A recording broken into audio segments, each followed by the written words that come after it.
இன்று சட்டமன்றத்தில் நடைபெற்றபோது இன்று பிரேமலதா விஜயகாந்த் மேகதாது அணை கட்டுவது பற்றிய நன்றாக பேசினார். அதை இப்போது பார்க்கலாம் வாங்க. முதல்வராக இருந்த அத்தனை பேருமே இதற்காக நாம பேசியிருக்கிறோம், போராடுகிறோம். சட்ட ரீதியாக நாம் அதற்கான தீர்வுகளை காண்கிறோம்.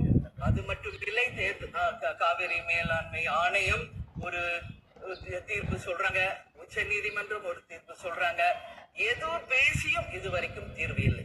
இப்பொழுது முதல்வராக பதவியேற்றிருக்கும் சிவகுமார் அவர்கள் சொல்றாரு, நாங்க பேச தயாராக இருக்கிறோம் என்று.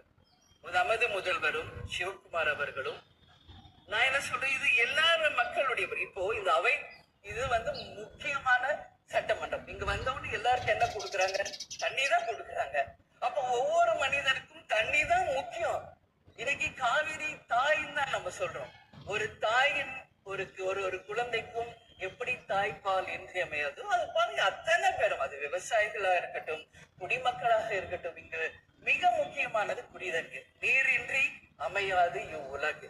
அதனால முதல்வர் அவர்களே, உங்களை நான் கேட்டுக்கிறது, எப்படி மின் மிகை மாநிலமாக தமிழகத்தை உருவாக்கணுமோ அது மாதிரி மின் மிகை நீர் மேலாண்மையை நாம் நிச்சயம் உருவாக்க வேண்டும் என்று கேட்டுக்கொள்கிறேன்.